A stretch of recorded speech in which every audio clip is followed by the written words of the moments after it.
ನಾರಾಯಣಂ ನಮಸ್ಕೃತ್ಯ ನರಂ ಚೈವ ನರೋತ್ತಮಂ ದೇವೀಂ ಸರಸ್ವತೀಂ ವ್ಯಾಸಂ ತತೋ ಗ್ರಂಥಮುದೀರಯೇ ಯಂ ಪ್ರವ್ರಜಂತಮಪೇತಮಪೇತಕೃತ್ಯಂ ದ್ವೈಪಾಯನೋ ವಿರಹಕಾತರಾಜುಹಾವಾ ಪುತ್ರಾ ಇತಿ ತನ್ಮಯತಯಾ ತರವೋಪಿ ನೇದುಃ ತಂ ಸರ್ವಭೂತಹೃದಯಂ ಮುನಿಮಾನತೋಸ್ಮಿ ಯಸ್ಯಾನುಭಾವಮಖಿಲಶ್ರುತಿಸಾರಮೇಕಮಧ್ಯಾತ್ಮದೀಪಮತಿತಿತೀರ್ಷತಾಂ ತಮೋಂಧಂ ಸಂಸಾರಿಣಾಂ ಕರುಣಯಾಃ ಪುರಾಣಗುಹ್ಯಂ ತಂ ವ್ಯಾಸಸೂನುಮುಪಯಾಮಿ ಗುರುಂ ಮುನೀನಾಂ ನಾರಾಯಣಂ ನಮಸ್ಕೃತ್ಯ ನರಂ ಚೈವ ನರೋತ್ತಮಂ ದೇವೀಂ ಸರಸ್ವತೀಂ ವ್ಯಾಸಂ ತತೋ ಗ್ರಂಥಮುದೀರಯೇ ಮಾತರಮೇ ಮಾತರಿಶ್ವನ್ನ ಪಿತರತುಲಗುರೋ ಭ್ರಾತರಿಷ್ಟಾಪ್ತಬಂಧೋ ಸ್ವಾಮಿನ್ ಸರ್ವಾಂತರಾತ್ಮನ್ನ ಜರ ಜರಯಿತರ್ಜನ್ಮ ಮೃತ್ಯಾಮಯಾನಾಂ ಗೋವಿಂದೇ ದೇಹಿ ಭಕ್ತಿಂ ಭವತಿ ಚ ಭಗವನ್ನೂರ್ಜಿತಾಂ ನಿರ್ನಿಮಿತ್ತಾಂ ನಿರ್ವ್ಯಾಜಾಂ ನಿಶ್ಚಲಾಂ ಸದ್ಗುಣಗಣಬೃಹತೀಂ ಶಾಶ್ವತೀಂ ಆಶುದೇವಾಂ. ನನ್ನನ್ನು ಕಾಣಲಿಕ್ಕೆ ಏನೇನು ಇರಬೇಕು ಅನ್ನೋದನ್ನು ಋಷಭನಾಮಕ ಪರಮಾತ್ಮ ಹೇಳಿದ 2 ಶ್ಲೋಕಗಳನ್ನು ನಾವು ನೋಡಿದೆವು. ಒಂದು ಮತ್ಕರ್ಮಭಿರ್ಮತ್ಕಥಯ ಅನ್ನೋದು ಒಂದು, ಅಧ್ಯಾತ್ಮಯೋಗೇನ ವಿವಿಕ್ತ ಸೇವೆಯ ಅನ್ನೋದು 2. ಆ ಹಾದಿಯಲ್ಲಿ 3ನೆಯದ್ದನ್ನು ನೋಡಬೇಕಿದೆ. ಸರ್ವತ್ರ ಮದ್ಭಾವ ನಿರೀಕ್ಷಣೇನ ಜ್ಞಾನೇನ ವಿಜ್ಞಾನ ವಿರಾಜಿತೇನ ಯೋಗೇನ ಧೃತ್ಯುದ್ಭವ ಸತ್ವಯುಕ್ತಃ ಲಿಂಗಂ ವ್ಯಪೋಹೇತ್ ಕುಶಲೋಹಮಾಖ್ಯಂ. ಸರ್ವತ್ರ ಮದ್ಭಾವ ನಿರೀಕ್ಷಣೇನ, ಸರ್ವತ್ರ ಎಲ್ಲ ಜಡ ಜೀವ ಪದಾರ್ಥಗಳಲ್ಲಿ ಮದ್ಭಾವ ನನ್ನ ಅಸ್ತಿತ್ವ ಇದೆ ಎಂಬ ನೋಟದಿಂದ, ವಿಜ್ಞಾನದಿಂದ ಕೂಡಿದ ಜ್ಞಾನದಿಂದ. ಜ್ಞಾನ ಅಂದರೆ ಏನು? ಸರ್ವಸ್ಮಾದುತ್ತಮೋ ವಿಷ್ಣು ಇತಿ ಜ್ಞಾನಮುದಾಹೃತಂ. ದೇವರು ಎಲ್ಲಕ್ಕಿಂತ ಉತ್ತಮ ಅನ್ನೋದು ಜ್ಞಾನ.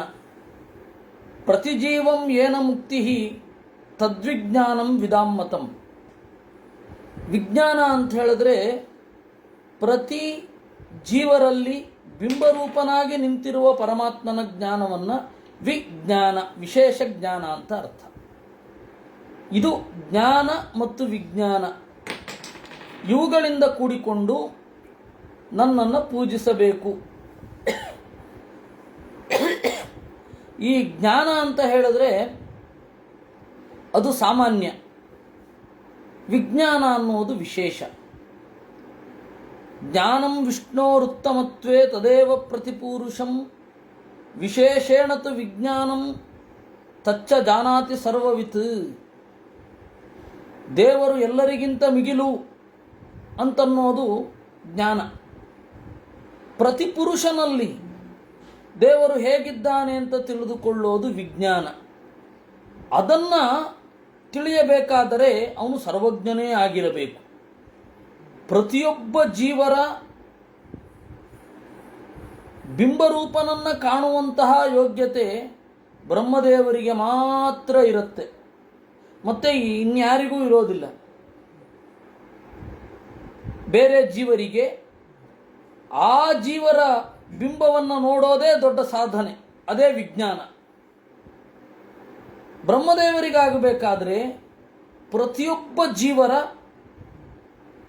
ಬಿಂಬರೂಪ ಯಾರು ಅನ್ನುವುದನ್ನು ತಿಳಿಯುವ ಹಕ್ಕು ಇರುತ್ತೆ, ತಿಳಿಯುವ ಅಗತ್ಯ ಇದೆ.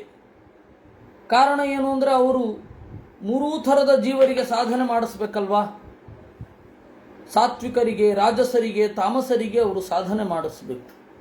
ಅದರಿಂದಾಗಿ ಅವರಿಗೆ ಆ ಜ್ಞಾನ ಇದ್ದೇ ಇರುತ್ತೆ. ಅದನ್ನು ಹೇಳಿದ್ರು, ದ್ವಾತ್ರಿಂಶಲ್ಲಕ್ಷಣೈರ್ಯುಕ್ತ ತೀಕ್ಷ್ಣ ದಂಷ್ಟ್ರಶ್ಚ ಸೌಮ್ಯ ಋಕ್ ಘೋರ ಋಕ್ತ್ವೇಪಿ ಪುರುಷಃ ಸಸರ್ವಜ್ಞ ಉದಾಹೃತಃ ಇತ್ಯಧ್ಯಾತ್ಮೆ. 32 ಪುರುಷ ಲಕ್ಷಣಗಳಿಂದ ತುಂಬಿಕೊಂಡಿದ್ದು ತೀಕ್ಷ್ಣ ದಂಷ್ಟ್ರ, ತೀಕ್ಷ್ಣವಾದ ಶಾಸ್ತ್ರದಲ್ಲಿ ಹೇಳಿದಂತಹ ಹಲ್ಲಿನ ವಿನ್ಯಾಸ ಮೊದಲಾದವುಗಳು ಇರುವವ. ಸೌಮ್ಯ ಋಕ್, ಸೌಮ್ಯವಾದ ಕಾಂತಿ ಇದೆ. ಆದರೆ ಘೋರರಿಗೆ ಘೋರ ಋಕ್. ಮುಖ್ಯ ಪ್ರಾಣ ಅವನನ್ನು ಕ್ರೂರಿಗಳು ನೋಡಿದ್ರೆ ಕ್ರೂರಿಯಾಗಿ ಕಾಣಿಸ್ತಾನೆ, ಸೌಮ್ಯರು ನೋಡಿದ್ರೆ ಸೌಮ್ಯರಾಗಿ ಕಾಣಿಸ್ತಾನೆ. ಅದರಿಂದ ಎರಡೂ ಇದೆ ಅವನಿಗೆ. ಧ್ಯಾಯೇನ್ ನಿಷಣ್ಣಂ ಅಜಮಚ್ಯುತ ನಾಭಿಪದ್ಮೆ. ಅವನು ಕೂತ್ಕೊಂಡಿದ್ದಾನೆ ಗದಯಾ ಸಮೇತಂ ಅಂತ. ಅಭಯಹಸ್ತ, ಭಯಹಸ್ತನೂ ಹೌದು, ಅಭಯಹಸ್ತನೂ ಹೌದು. ಭಯ ಅಂದರೆ ಹೀಗೆ ಹೊಡೆಯೋ ಹಾಗೆ ಇರುವಂತಹ ಮುಖ್ಯ ಪ್ರಾಣ. ಅಭಯ ಅಂತಂದರೆ ಏನು ಆಗೋದಿಲ್ಲ ಅಂತ ಮುದ್ರೆಯನ್ನು ತೋರಿಸುವ ಮುಖ್ಯ ಪ್ರಾಣ. ಅದನ್ನು ಯಥಾಯೋಗ್ಯವಾಗಿ ಅವರವರು ಉಪಾಸನೆ ಮಾಡಬೇಕು. ಯಾರಿಗೆ ಯಾವುದರ ಅವಶ್ಯಕತೆ ಇದೆಯೋ ಅದನ್ನು ಅವರು ಉಪಾಸನೆ ಮಾಡಬೇಕು. ಅದರಿಂದಾಗಿ ಘೋರ ಋಕ್, ಅವನಿಗೆ ಘೋರವಾದ ಕಾಂತಿಯೂ ಇರುತ್ತೆ. ಅಂತಹ ಪುರುಷ ಸರ್ವಜ್ಞ ಅಂತ ಕರೀತಾರೆ. ಇದು ಅಧ್ಯಾತ್ಮದಲ್ಲಿ ಇದೆ. ಅದರಿಂದಾಗಿ ಜ್ಞಾನೇನ ವಿಜ್ಞಾನ ವಿರಾಜಿತೇನ ಅನ್ನುವ ಈ ಶ್ಲೋಕಕ್ಕೆ 2 ಅರ್ಥ ಬಂತು ಈ ಮಾತಿಗೆ. ಒಂದು ಜ್ಞಾನ, ವಿಜ್ಞಾನ. ವಿಜ್ಞಾನ ಅಂತಂದರೆ ನನ್ನ ಬಿಂಬರೂಪ ಹೇಗಿದೆ ಅಂತನ್ನೋದು ವಿಜ್ಞಾನ. ಆ ವಿಜ್ಞಾನದಿಂದ ಕೂಡಿರುವ ಜ್ಞಾನ. ಇದು ವಿಜ್ಞಾನದಿಂದ ಕೂಡಿರುವ ಜ್ಞಾನ. ದೇವರು ದೊಡ್ಡವನು ಅಂತನ್ನುವ ತನ್ನ ಬಿಂಬರೂಪದ ಅರಿವಿನ ಜೊತೆಗಿರುವ ಜ್ಞಾನ, ಇದು ಒಂದು. ಇನ್ನೊಂದು ವಿಜ್ಞಾನ ಅಂದರೆ ಸ್ವಯಂ ಬ್ರಹ್ಮದೇವರು, ಅವರಿಂದ ಉಪದಿಷ್ಟವಾದ ದಾರಿಯಲ್ಲಿ ಹೊಳೆಯುವಂತಹ ಜ್ಞಾನ. 2 ಅರ್ಥವೂ ಆಗತ್ತೆ. ಈ ತರಹದ ವಿಜ್ಞಾನದಿಂದ ಕೂಡಿದ ಜ್ಞಾನದಿಂದ ನನ್ನನ್ನು ಆರಾಧನೆ ಮಾಡಬೇಕು. ಆ ಸರ್ವಜ್ಞರ ಬಗ್ಗೆ ಇನ್ನೊಂದಿಷ್ಟು ಹೇಳ್ತಾ ಇದ್ದಾರೆ. ಷಣ್ಣವತ್ಯಂಗುಲೋ ಯಸ್ತು ನ್ಯಗ್ರೋಧ ಪರಿಮಂಡಲ ಸಪ್ತಪಾದ ಚತುರಹಸ್ತ ವೈರಪಿ ಪೂಜ್ಯತೆ ಇತಿ ವಾಯುಪ್ರೋಕ್ತೆ. ಷಣ್ಣವತ್ಯಂಗುಲ 96 ಅಂಗುಲ ಇರಬೇಕು. 96 ಅಂಗುಲ ಅಂತನ್ನೋದು ಲಕ್ಷಣ ಮತ್ತು ಸೌಂದರ್ಯದ ಸಂಕೇತ. ನಮ್ಮಲ್ಲಿ ಬಹಳ ಜನಕ್ಕೆ ಏನು ಐಡಿಯಾ ಇದೆ ಅಂತಂದರೆ, ಪ್ರಾಚೀನ ಭಾರತದ ತತ್ವಶಾಸ್ತ್ರದಲ್ಲಿ ಸೌಂದರ್ಯ ಶಾಸ್ತ್ರವೊಂದು ಒಳಗೊಂಡೇ ಇಲ್ಲ, ಅದು ವಿದೇಶಿಯರ ಕೊಡುಗೆ ಅಂತನ್ನುವ ಭ್ರಮೆ ನಮ್ಮ ಪಾಶ್ಚಾತ್ಯ ತತ್ವಶಾಸ್ತ್ರವನ್ನು ಓದಿಕೊಂಡವರಿಗೆ ಇದೆ. ಆದರೆ ಪಂಚರಾತ್ರದಲ್ಲಿ, ಆಮೇಲೆ ಬೇರೆ ಬೇರೆ ಪುರಾಣಗಳಲ್ಲಿ ಆ ಸೌಂದರ್ಯ ಅನ್ನೋದು ಅಡಕವಾಗಿ ಇದೆ. ಅದು ಲಕ್ಷಣಭರಿತವಾದ ಸೌಂದರ್ಯ ಅನ್ನೋದ್ರ ಐಡಿಯಾ ಇಲ್ಲ. ಅದನ್ನು ಆಚಾರ್ಯರು ಮೊದಲು ಹೇಳಿದ್ರು, ಅದು ಹೇಗೆ ಅಂತ. ಅದು ಸೌಂದರ್ಯ ಅನ್ನೋದು ಲಕ್ಷಣಭರಿತವಾಗಿರಬೇಕು. ಅಂತಹ ಸೌಂದರ್ಯ, ಆ ಅಂತಹ ಸೌಂದರ್ಯವನ್ನು ಅಂದರೆ ಸ್ಪಿರಿಚುವಲ್ ಬ್ಯೂಟಿ, ಅದು ಎರಡೂ ಇರಬೇಕು. ಸ್ಪಿರಿಚುಯಾಲಿಟಿಯೂ ಇರಬೇಕು, ಬ್ಯೂಟಿಯೂ ಇರಬೇಕು. ಸ್ಪಿರಿಚುವಲ್ ಅನ್ನೋದು ನಮ್ಮ ಶಬ್ದ ಅಲ್ಲ, ಆದರೂ ಅಧ್ಯಾತ್ಮವೂ ಇರಬೇಕು, ಸೌಂದರ್ಯವೂ ಇರಬೇಕು. ಅದು ಎರಡೂ ಕೂಡ ಇದ್ದರೆ ಅದು ಹೇಗಿರ್ತಾನೆ ಅವನು ಅನ್ನೋದನ್ನು ರಾಮಾಯಣ ಮಹಾಭಾರತಗಳ ಪ್ರತಿಪುರುಷ ವರ್ಣನೆಯಿಂದ ತಿಳಿಯಬಹುದು. ಅಲ್ಲಿ ದೇಹದ ವರ್ಣನೆ ಮಾಡ್ತಾರೆ. ಮುಂದೆ ಭೀಮಸೇನನ ದೇಹದ ವರ್ಣನೆ ಆಶ್ರಮವಾಸಿಕ ಪರ್ವದಲ್ಲಿ ಬರ್ತದೆ. ದ್ರೌಪದಿಯ ದೇಹದ ವರ್ಣನೆ ಪೂರ್ಣವಾಗಿ ಬರೋದು ಆಶ್ರಮವಾಸಿಕ ಪರ್ವದಲ್ಲಿ.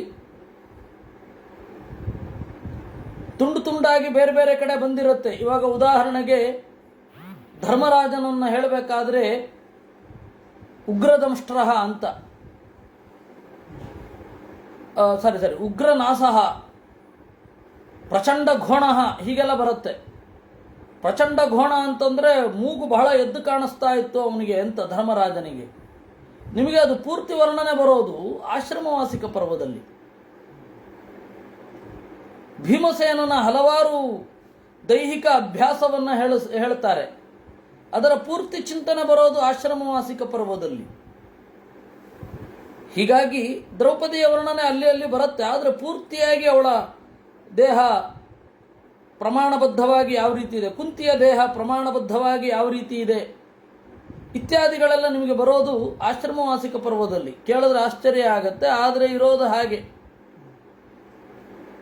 ಅದರಿಂದಾಗಿ ಸೌಂದರ್ಯ ಶಾಸ್ತ್ರ ಅನ್ನೋದು ತತ್ವಶಾಸ್ತ್ರದಲ್ಲಿ ಹೇಗೆ ಅಂಗವಾಗಿದೆ ಅನ್ನೋದು ಪಂಚರಾತ್ರಾದಿಗಳೆಲ್ಲ ಹೇಳಿದೆ. ಆದರೆ ಅದನ್ನು ಬೇರೆ ಯಾರೂ ಹೇಳಲಿಲ್ಲ, ಆಚಾರ್ಯರು ಹೇಳುದು. ಅದರಿಂದ ನಿಮಗೆ ಅನಾಟಮಿ ಗೊತ್ತಿರಬೇಕು. ಈ ಅನಾಟಮಿಯ ಬಗ್ಗೆ ತಿಳಿದುಕೊಂಡಿದ್ರೆ ಮುಂದೆ ಹೇಗೆ ನೀವು ಹಿಂದೆ ಹೇಗೆ ಊಹಿಸಬಹುದು ಅಂತ ಅದೆಲ್ಲ ಗೊತ್ತಾಗತ್ತೆ. ಅದು ಹಲವಾರು ಥಿಯರಿಗಳಿದೆ, ಇರಲಿ ನಾನಲ್ಲಿ ಹೇಳಲಿಕ್ಕೆ ಹೋಗಲ್ಲ. ನೆಗ್ರೋಧ ಪರಿಮಂಡಲ ಅಂದರೆ ಏನು?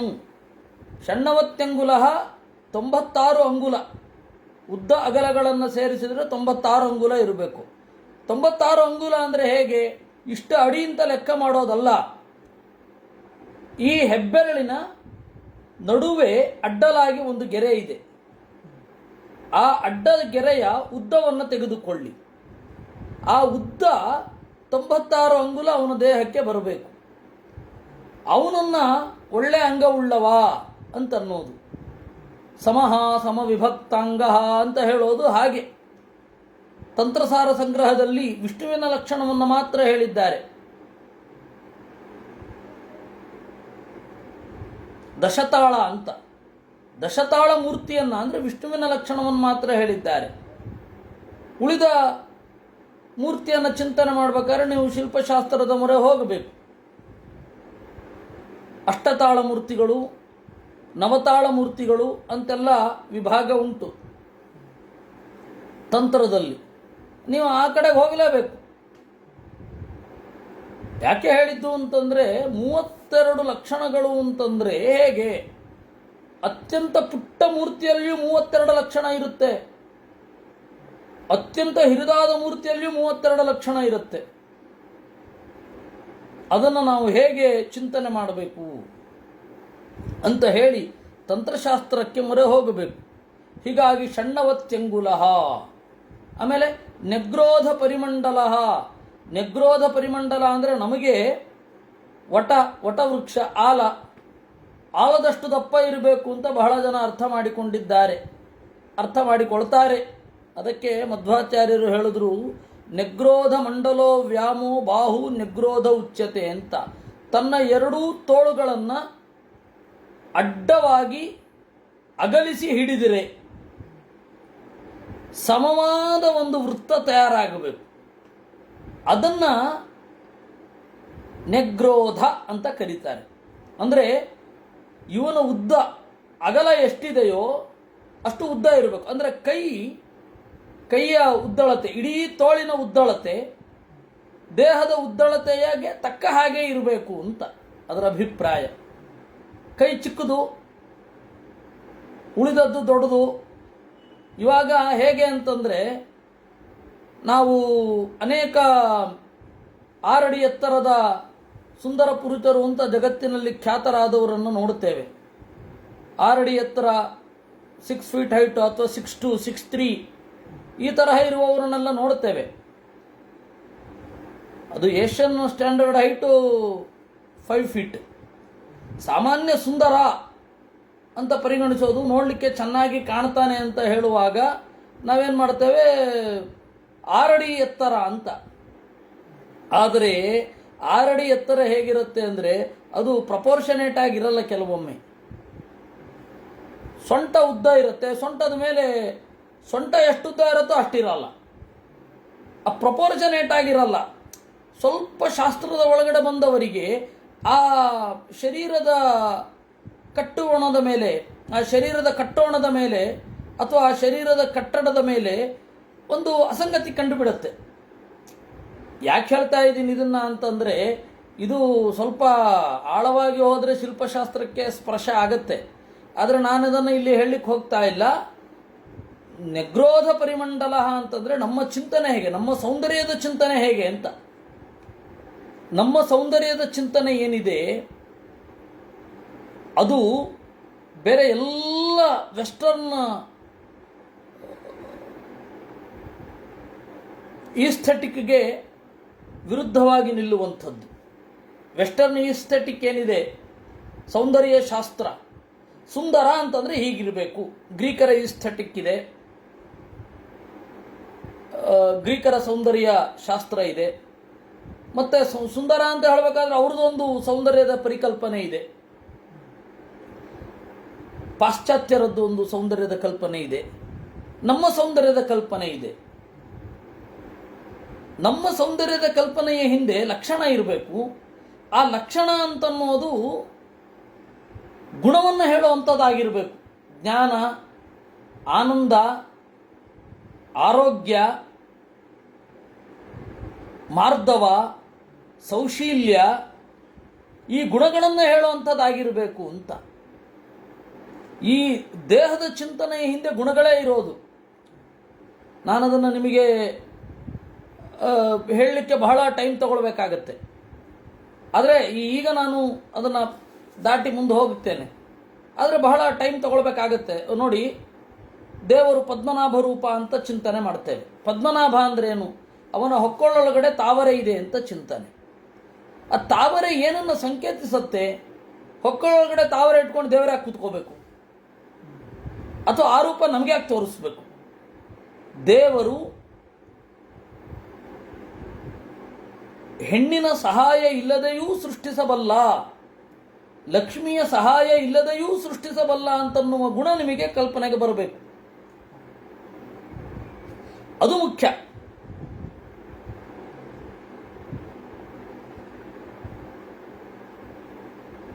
ಹೊಕ್ಕೊಳ್ಳೊಳಗಡೆಯಿಂದ ತಾವರೆ ಎದ್ದು ಬಂದಿದೆ ಅಂತ, ಅದು ಮುಖ್ಯ.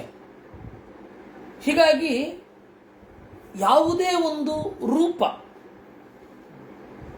ಆ ರೂಪದ ಹಿನ್ನೆಲೆಯಲ್ಲಿ ನೀವು ಏನನ್ನು ಚಿಂತನೆ ಮಾಡಬೇಕು? ಗುಣವನ್ನು ಚಿಂತನೆ ಮಾಡಬೇಕು ಅಂತ ನಮ್ಮ ಚಿಂತನೆ. ಅದಕ್ಕಾಗಿ ದೇವರ ಕಾಲುಗಳು ಕೆಂಪಾಗಿರ್ತವೆ, ಅಂಗಾಲು ಬಹಳ ಕೆಂಪು ಅಂತ ಚಿಂತನೆ ಮಾಡಿದ್ರೆ ನಮ್ಮ ಮನಸ್ಸಿನ ರಜೋಗುಣ ಕಡಿಮೆ ಆಗತ್ತೆ ಅಂತ ಹೇಳ್ತಾರೆ. ಇವುಗಳೆಲ್ಲ ರೂಪ ಅನ್ನೋದು ಗುಣಕ್ಕೆ ಅಂಟಿಕೊಂಡ ಚಿಂತನೆ. ಹಾಗಾದರೆ ಮಂಥರೆ ಅಲಕ್ಷ್ಮಿ ಅವಳು ಅಪ್ಸರೆಯಾಗಿದ್ಲು ಅಂತ ಬರುತ್ತಲ್ಲ? ಹೌದು, ಅದಕ್ಕೆ ಆಚಾರ್ಯರು ಹೇಳಿದ್ರು, ಆಸುರೀಣಾಂ ವರಾದೇಸ್ತು ರೂಪ ಮಾತ್ರಂ ಭವಿಷ್ಯತಿ ಅಂತಂದ್ರು. ರೂಪ ಅನ್ನೋದೇನಿದೆ, ಅಸುರ ಸ್ತ್ರೀಯರಿಗೆ ಅಥವಾ ಬೇರೆಯವರಿಗೆ ಬೇರೆ ಬೇರೆ ಕಾರಣಗಳಿಂದ ಬರುತ್ತೆ. ವರಾದೇಸ್ತು, ವರದಿಂದ, ಆ ಕಾಲದ ಯೌವನದಿಂದ, ಮತ್ತು ಆದಿಶಬ್ದದಿಂದ ಸುಗಂಧ ದ್ರವ್ಯಗಳು ಇತ್ಯಾದಿಗಳನ್ನು ತೆಗೆದುಕೊಳ್ಬೇಕು ಅಂತ. ಹೀಗಾಗಿ ಸೌಂದರ್ಯ ಮೀಮಾಂಸೆಯನ್ನು ಆಚಾರ್ಯರು ಬಹಳ ಚೆನ್ನಾಗಿ ಕಟ್ಟಿಕೊಟ್ಟಿದ್ದಾರೆ ಅವರ ಗ್ರಂಥಗಳಲ್ಲಿ. ಆದರೆ ಆಚಾರ್ಯರೊಂದು ಸೌಂದರ್ಯ ಮೀಮಾಂಸೆಯನ್ನು ಕೊಟ್ಟಿದ್ದಾರೆ ಅನ್ನೋದೇ ನಾವು ಹೇಳಲಿಲ್ಲ. ಬಹಳ ತಪ್ಪು ಮಾಡಿದೆವು ನಾವು ಅಂದರೆ ಆಚಾರ್ಯರ ಗ್ರಂಥವನ್ನು ಜನರ ಮುಂದೆ ಇಡಲು ಹೊರಟವರು. ಹೀಗೊಂದಿದೆ ಅಂತಲೇ ಹೇಳಲಿಲ್ಲ. ಅದು ಹೇಳಬೇಕಿತ್ತು, ಹೇಳಿದರೆ ಚೆನ್ನಾಗಿರ್ತಿತ್ತು. ತಥಾಚ ನೆಗ್ರೋಧ ಪರಿಮಂಡಲ ಸಪ್ತಪಾದ ಚತುರಹಸ್ತ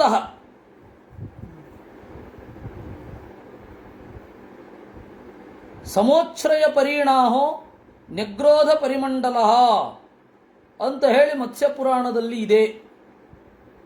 ಸಮೋಚ್ಛ್ರಯ ಪರಿಣಾಹ, ಸಮಾನವಾದ ಎತ್ತರ, ಎತ್ತರಕ್ಕೆ ತಕ್ಕ ದಪ್ಪ ಇದ್ದಾನೆ, ಕೋಲಿನ ತರಹ ಅಲ್ಲ. ಇದ್ದಾನೆ, ಗುಜ್ಜಾನೆಯ ತರಹ ಅಲ್ಲ. ಸಮವಾಗಿ ಇರಬೇಕು. ನಮ್ಮಲ್ಲಿ ಸೌಂದರ್ಯ ಅಂತಂದರೆ ಸಮಾನವಾದ ಇದು. ಅವನು ಎಷ್ಟು ಎತ್ತರ ಬೇಕಾದರೂ ಇರಬಹುದು. ಎತ್ತರಕ್ಕಿಂತ ಇನ್ನೊಬ್ಬ ಎತ್ತರ ಇರ್ತಾನೆ. 8 ಅಡಿ 9 ಅಡಿ ಮನುಷ್ಯರು ಎಷ್ಟು ಕಷ್ಟಪಡ್ತಾರೆ ಅಂತ ನಾವು ನೋಡಿದ್ದೇವೆ. ಅಪರೂಪ ಇರೋದು ಅಂಥವ್ರು ಅಲ್ವೇ? ಕೋಟಿಗೊಬ್ಬರೋ 3 ಕೋಟಿಗೊಬ್ಬರೋ ಅಂಥವ್ರು ಇರ್ತಾರೆ. ಈಗ ಒಂದು ಪ್ರಶ್ನೆ, ಹಾಂ, ಯುಗಗಳಲ್ಲಿ ಚಿಂತನೆ ಮಾಡಿದಾಗ ಅಲ್ಲಿ ಹೇಳುವ ಮನುಷ್ಯರ ಒಂದು ಜಾಗೃತಿ ಚಿಂತನೆ ಇಲ್ಲಿ ವ್ಯತ್ಯಾಸ ಬಂತಲ್ಲ? ಬರಲಿಲ್ಲ. ಯುಗ ಯುಗಗಳು ಕಳೆದರೂ ಕೂಡ 32 ಲಕ್ಷಣ ಇರಲೇಬೇಕಲ್ಲ?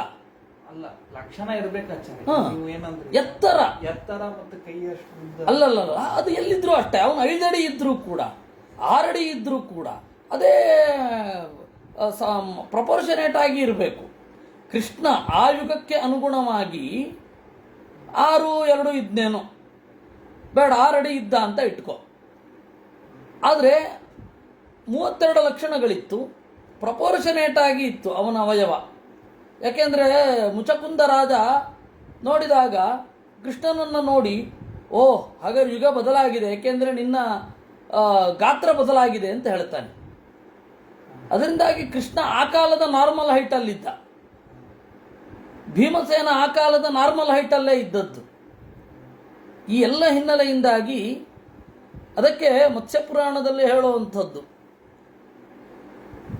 ಸಮೋಚ್ಛ್ರಯ ಪರಿಣಾಹ ನೆಗ್ರೋಧ ಪರಿಮಂಡಲ ಅಂತ ಹೇಳಿ ಮತ್ಸ್ಯಪುರಾಣದಲ್ಲಿ ಇದೆ. ವಾಯುಪ್ರೋಕ್ತ ಅಂತಂದರೆ ಶಿವಪುರಾಣ ಅಂತ. ಅಲ್ಲಿ ಶಿವ ವಾಯುವಿಗೆ ಹೇಳುವಂತಹ ಅಂಶಗಳಿರೋದು. ಆದರೆ ಅದು ಶಿವಪುರಾಣ ಅಂತಲೂ ಕರೀತಾರೆ, ವಾಯುಪುರಾಣ ಅಂತಲೂ ಕರೀತಾರೆ. ಆಚಾರ್ಯರು ವಾಯುಪ್ರೋಕ್ತ ಅಂತಾರೆ. ಇರಲಿ. ನೆಗ್ರೋಧ ಮಂಡಲೋ ವ್ಯಾಮೋ ಬಾಹು ನೆಗ್ರೋಧ ಉಚ್ಯತೆ.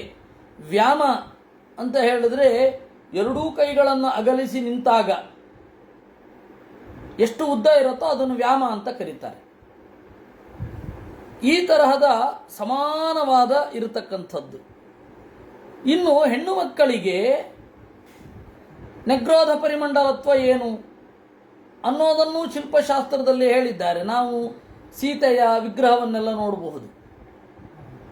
ನಾವು ಈ ಲಕ್ಷಣಶಾಸ್ತ್ರವನ್ನು ಇಟ್ಟುಕೊಂಡು ಮಠದ ಪ್ರತಿಮೆಗಳನ್ನು ನೋಡಿದ್ರೆ ಗೊತ್ತಾಗ್ಬಿಡುತ್ತೆ ಯಾವುದು ಹಳೆಯದು ಯಾವುದು ಹೊಸದು ಅಂತ.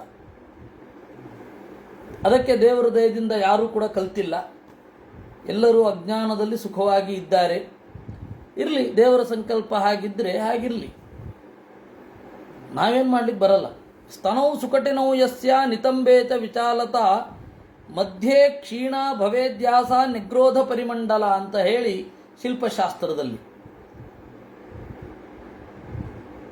ಸ್ತನೌ ಸುಕಟಿನೌ ಯಸ್ಯಾಹ, ಆಮೇಲೆ ನಿತಂಬೇತ ವಿಶಾಲತ, ಕೆಳಭಾಗ ಅಗಾಲವಾಗಿ ಇರಬೇಕು, ವಿಶಾಲವಾಗಿ ಇರಬೇಕು. ಮಧ್ಯೆ ಕ್ಷೀಣ, ಸೊಂಟ ಮತ್ತು ಎದೆಯ ನಡುವಣ ಭಾಗ ಅದು ಬಹಳ ಕಿರಿದಾದ ನಡು, ಬಡ ನಡು ಅಂತಾರಲ್ಲ ಕನ್ನಡದವರು, ಬಡವಾದ ನಡು. ಹಾಗಿದ್ರೆ ಅವರನ್ನು ನೆಗ್ರೋಧ ಪರಿಮಂಡಲ ಅಂತ ಕರೀತಾರೆ. ಅಂದಾಗ ನೆಗ್ರೋಧ ಪರಿಮಂಡಲ ಅಂತನ್ನೋದು ಪ್ರಪೋರ್ಷನೇಟ್ ಆಗಿರಬೇಕು ಅನ್ನುವಂತಹ ಅರ್ಥ. ಇನ್ನು ಈ ಎಲ್ಲ ಗುಣಗಳಿದ್ರೆ ಇವನು ಸರ್ವಜ್ಞ.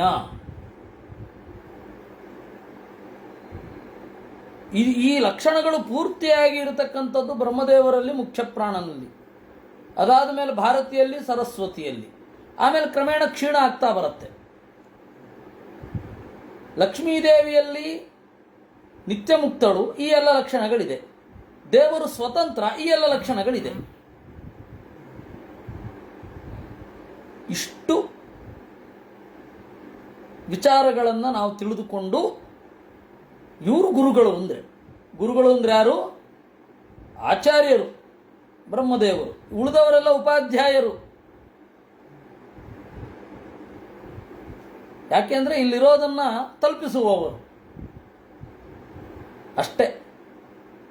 ಅಥವಾ ಗುರುಗಳು ಅಂತ ಇದ್ರೆ, ನಮಗೆ ಈಗ ಪಾಠ ಹೇಳುವವರ ಒಳಗಡೆ ಇದ್ದಾರೆ, ಅವರು ನಮಗೆ ಆಚಾರ್ಯರ ಪ್ರತೀಕ, ಮಧ್ವಾಚಾರ್ಯರ ವಿಗ್ರಹ ಇದ್ದ ಹಾಗೆ ಅಷ್ಟೇ. ನಾವ್ಯಾರು ಗುರುಗಳಲ್ಲ, ಯಾಕೆಂದ್ರೆ ಈ ಎಲ್ಲ ಲಕ್ಷಣಗಳು ನಮ್ಮಲ್ಲಿಲ್ಲ.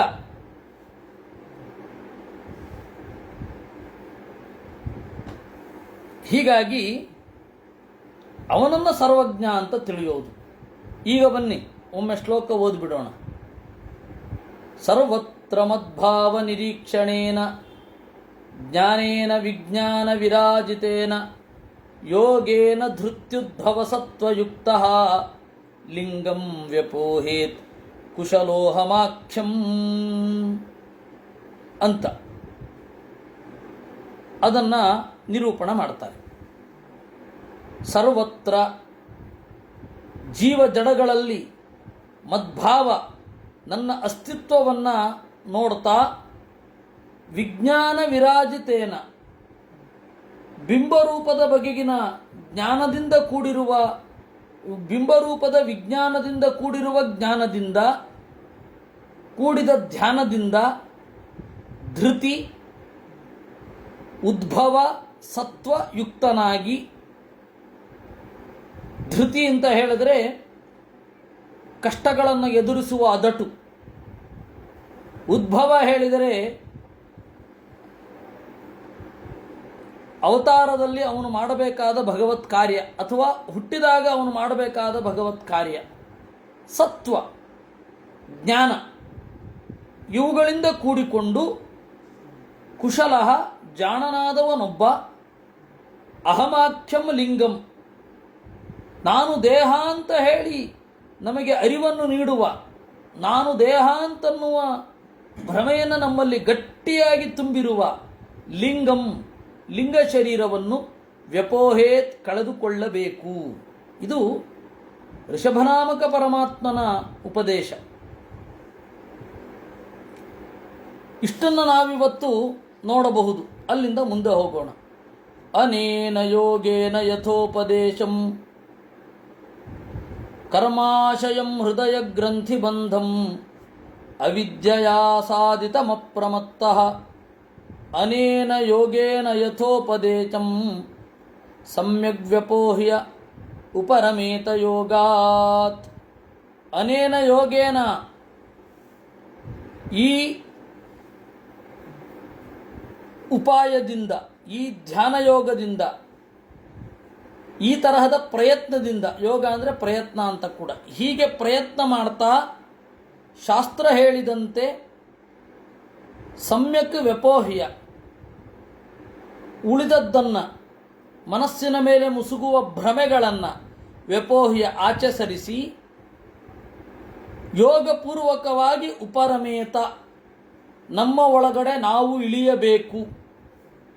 ಪುತ್ರಾನ್ ಮಕ್ಕಳನ್ನು, ಶಿಷ್ಯರನ್ನು ಈ ರೀತಿ ತಯಾರು ಮಾಡಬೇಕು. ಒಳ್ಳೆ ಪರಂಪರೆ ಬೆಳೆಸೋದು ಅಂದರೆ ಹೀಗೆ. ಪಿತಾ ಗುರುರ್ವಾ ಮಲ್ಲೋಕ ಕಾಮೋ ಮದನುಗ್ರಹಾರ್ಥ. ತಂದೆ ಆಗಲಿ ಗುರು ಆಗಲಿ ನನ್ನ ಲೋಕವನ್ನು ಬಯಸಿ ನನ್ನ ಅನುಗ್ರಹಕ್ಕಾಗಿ ಮುಂದೆ ಬರುವ ಪೀಳಿಗೆಗಳನ್ನು ಹೀಗೆ ತಯಾರು ಮಾಡಬೇಕು. ಬಹಳ ದೊಡ್ಡ ಜವಾಬ್ದಾರಿ ಇದೆ. ತಂದೆ ಅಥವಾ ಗುರು ಅಂತ ಹೇಳಿದಾಗ ಅವನು ಶಿಷ್ಯನನ್ನು, ಅಥವಾ ಶಿಷ್ಯ ಅಂದ್ರೇನು, ನಮ್ಮ ಶಾಸನಕ್ಕೆ ಒಳಗಾಗುವವ ಅಂತ, ಅವನನ್ನು ಮುಂದೆ ಒರೆಯುವ ಹಾಗೆ ತಯಾರು ಮಾಡಬೇಕು. ಅಲ್ಲೇ ನಿಂತಿರುವ ಹಾಗೆ ಅಲ್ಲ, ಅವನು ಓಡಾಡುವ ಹಾಗೆ ತಯಾರು ಮಾಡಬೇಕು. ಅವನು ಮುಂದೆ ಹೋಗಬೇಕು, ಹಂಗೆ ತಯಾರು ಮಾಡಬೇಕು. ಅದು ನನಗೆ ವಿಶೇಷ ಪ್ರೀತಿ ಅಂತ ಇದು ಋಷಭನಾಮಕ ಪರಮಾತ್ಮ ಹೇಳ್ತಾ ಇದ್ದಾನೆ. ಈಗ ವೃಷಭನಾಮಕ ಪರಮಾತ್ಮ ಒಮ್ಮೆ ಕಾಡಿಗೆ ಹೋಗಿ ಆಕಸ್ಮಿಕವಾಗಿ ಯಜ್ಞಕ್ಕೆ ಬಂದು ಅಲ್ಲಿರುವ ತನ್ನ ಮಕ್ಕಳನ್ನು ಕುರಿತು ಹೇಳ್ತಾ ಇದ್ದಾನೆ. ಸ್ವಲ್ಪ ಮರೆತು ಹೋಗಿದ್ದರೆ ನೆನಪಿಸಿದ್ದು.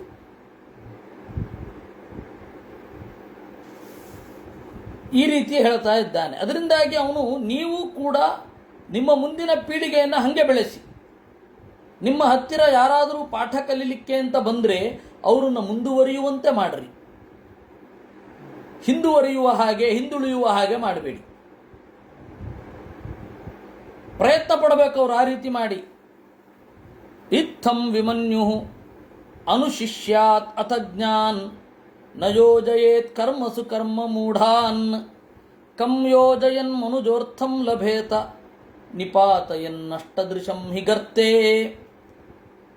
ಇತ್ತಂ ಹೀಗೆ, ವಿಮನ್ಯು ಸ್ಪರ್ಧಾ ಮನೋಭಾವ ಇಲ್ಲದೆ, ಅತಜ್ಞಾನ್ ಇದು ಗೊತ್ತಿರದವರನ್ನ ಅನುಶಿಷ್ಯಾತ್ ಶಾಸನ ಮಾಡಬೇಕು. ಹೀಗೆ ಮಾಡಿ, ಹೀಗೆ ಮುಂದುವರಿರಿ ಅಂತ ಅನುಚಾತನ ಮಾಡಬೇಕು. ನ ಯೋಜಯೇತ್ ಕರ್ಮಸು ಕರ್ಮ ಮೂಢಾನ್, ಕರ್ಮಸು ಕರ್ಮ ಮೂಢಾನ್ ನ ಯೋಜಯೇತ್. ಕರ್ಮದಿಂದ ಅಂದರೆ ಹೊರಗಡೆಯ ಕರ್ಮಗಳು, ಅದರಲ್ಲಿಯೇ ತೊಡಗಿರುವವರನ್ನ ಅಲ್ಲಿ ತೊಡಗುವಂತೆ ಮಾಡಬಾರದು. ನ ಯೋಜಯೇತ್ ಕರ್ಮಸು ಕರ್ಮ ಮೂಢಾನ್, ಕರ್ಮಗಳಲ್ಲೇ ತೊಡಗಿ ಕರ್ಮದ ಮೋಹದ ಹುಚ್ಚು ಹತ್ತಿಸಿಕೊಂಡವರಿಗೆ ಆಯಿತು ನೀನು ಇನ್ನಷ್ಟು ಮಾಡು. ಜನ ಮೊದಲೇನೆ ಇರೋದು ಭಯಂಕರ. ಜನರ ಇರೋದು ಹೇಗೆ ಅಂತಂದರೆ, ನಮ್ಮ ಆಚಾರ್ಯರು ಎಷ್ಟು ದೊಡ್ಡ ವಿದ್ವಾಂಸರು ಗೊತ್ತಾ, ಬೆಳಗ್ಗೆ ಊಟ ಮಡಿ ರಾತ್ರಿಯೇ ಬಿಚ್ಚೋದು ಅಂತಾರೆ. ಜನರ ಮೆಂಟಾಲಿಟಿ ಹಾಗೆ, ಅವ್ರನ್ನ ಇನ್ನಷ್ಟು ಆ ತರಹ ತುರುಕಬಾರದು ಅಂತಾರೆ. ನಯೋಜಯೇತ್ ಕರ್ಮಸು ಕರ್ಮ ಮೂಢಾನ್, ಕರ್ಮದಿಂದ ದಿಕ್ಕು ತಪ್ಪಿ ಕರ್ಮವೇ ಮಿಗಿಲು ಅಂತ ಅಂದುಕೊಂಡವರನ್ನ ಮತ್ತೆ ಕರ್ಮಗಳಲ್ಲಿ ತೊಡಗಿಸಬೇಡ. ಹೊರಗಡೆಯ ಕರ್ಮಗಳಿಂದ ಆದಷ್ಟು ಹಿಂದೆ ತರೆಯುವಂತೆ ಮಾಡಬೇಕು ನಿನ್ನ ಹತ್ತಿರ ಬಂದವರನ್ನ.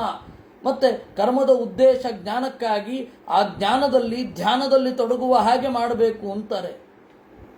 ನಾವಿವತ್ತು ಮಾಡ್ತಾ ಇರೋದೇನು?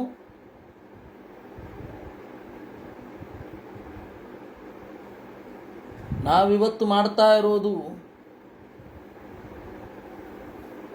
ಬೆಳ್ಳಿ ಕವಚ. ಒಂದು ದೇವಸ್ಥಾನ ಶುರು ಆಯಿತು ಅಂದರೆ ಬೆಳ್ಳಿ ಕವಚ ಮೊದಲು, ಆಮೇಲೆ ಬಂಗಾರದ ಕವಚ. ಈ ತರಹ ವೇಸ್ಟ್ ಅವೆಲ್ಲ. ಇದೆಲ್ಲ ಮಾಡಿಸಿ ಅಂತೆಲ್ಲಿದೆ? ತಂತ್ರಶಾಸ್ತ್ರದಲ್ಲಿದೆಯೇ?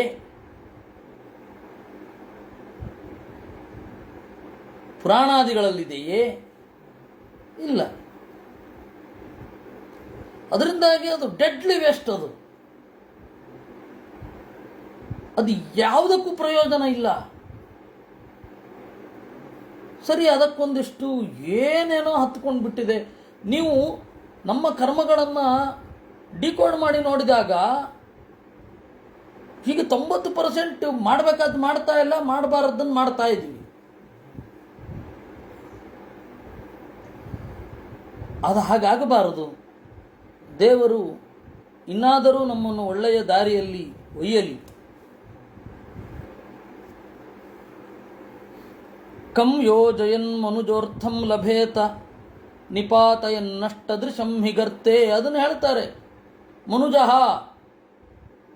ಪ್ರಜ್ಞೆಯನ್ನು ಪಡೆದವನೊಬ್ಬ, ನಷ್ಟದೃಶಂ ಕಣ್ಣು ಕಾಣದವನನ್ನ, ಗರ್ತೆ ನಿಪಾತಯನ್ ಹಳ್ಳದಲ್ಲಿ ಕೆಡವಿ, ಕಮರ್ಥಂ ಲಭೇತ ಯಾವ ಪ್ರಯೋಜನ ಪಡಿತಾನವನು? ಪರದಲ್ಲಂತೂ ಪ್ರಯೋಜನ ಪಡೀಲಿಕ್ಕೆ ಸಾಧ್ಯವೇ ಇಲ್ಲ. ಈ ತರಹ ಎಲ್ಲ ಆಗ್ತಾ ಇದ್ರೆ ಒಳ್ಳೇದಾಗತ್ತೇನು?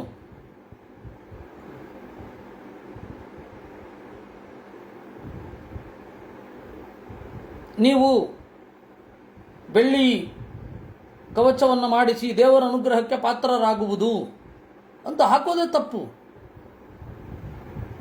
ಮಾಡಬಾರದು ಹಾಗೆ.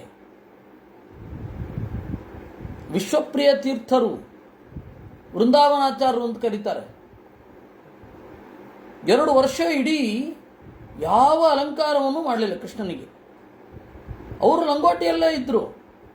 ಯಾರೋ ಒಬ್ಬರು ವಿಕ್ಟೋರಿಯಾ ರಾಣಿ ಬರ್ತಾ ಇದ್ದಾಳೆ, ಮೈಸೂರು ರಾಣಿ ಬರ್ತಾ ಇದ್ದಾಳೆ ಅಂತಂದರು. ಅದಕ್ಕೆ ಅವಳು ನನ್ನ ಲಂಗೋಟಿ ನೋಡ್ಲಿಕ್ಕೆ ಬರೋದೋ ಕೃಷ್ಣನನ್ನು ನೋಡ್ಲಿಕ್ಕೆ ಬರೋದು, ಸುಮ್ಮನೆ ಕೃಷ್ಣನನ್ನು ನೋಡ್ಕೊಂಡು ಹೋಗಲಿ ಅವಳು ಅಂತಂದ್ರು.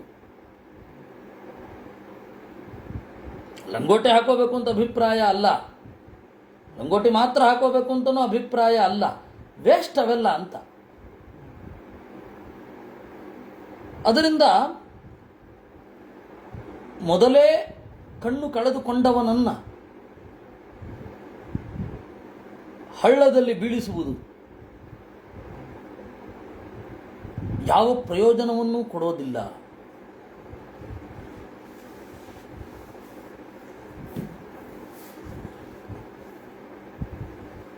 ನಾನು ಈ ತರಹದ ಆಚಾರಗಳನ್ನು ವಿಮರ್ಶೆ ಮಾಡುತ್ತೇನೆ.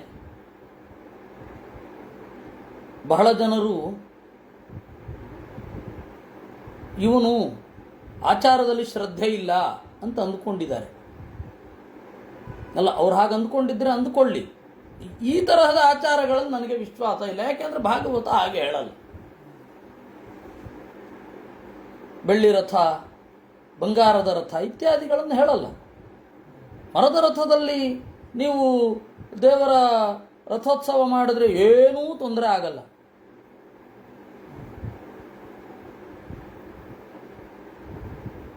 ಒಬ್ಬರು ನನ್ನ ಹತ್ರ ಬಂದು ಹೇಳಿದ್ರು, ನಮ್ಮ ಮನೆಯವರು ನಿಮ್ಮ ಇನ್ಫ್ಲೂಯೆನ್ಸ್ಗೆ ಒಳಗಾಗಿದ್ದಾರೆ, ಮಠಗಳಲ್ಲಿ ಊಟಕ್ಕೆ ಬರೋದಿಲ್ಲ, ಮಠಗಳಲ್ಲಿ ಮೊದಲಿಂದ ಭಾಗವಹಿಸಲ್ಲ, ಅದಕ್ಕೆ ನಾನು ಜವಾಬ್ದಾರ ಅಲ್ಲ. ಇರೋದು ಹಾಗೆ. ಅದರಿಂದ ಇಲ್ಲಿ ಇರೋದು ಇಷ್ಟು ಸ್ಪಷ್ಟ. ಲೋಕ ಸ್ವಯಂ ಶ್ರೇಯಸಿ ನಷ್ಟ ದೃಷ್ಟಿ ಯೋರ್ಥಾನ್ ಸಮೀಹೇತ ನಿಕಾಮಕಾಮಃ ಅನ್ಯೋನ್ಯ ವೈರಂ ಸುಖಲೇ ಚ ಹೇತೋ ಅನಂತ ದುಃಖಂಚ ನವೇದ ಮೂಢ. ಲೋಕಕ್ಕೆ ಶ್ರೇಯಸ್ಸಿನಲ್ಲಿ ದೃಷ್ಟಿ ಇಲ್ಲ. ಶ್ರೇಯಸ್ಸು ಅಂದರೆ ಮೋಕ್ಷ ಸಾಧನ, ಪ್ರೇಯಸ್ ಅಂತಂದರೆ ಲೋಕದ ಗತಿ.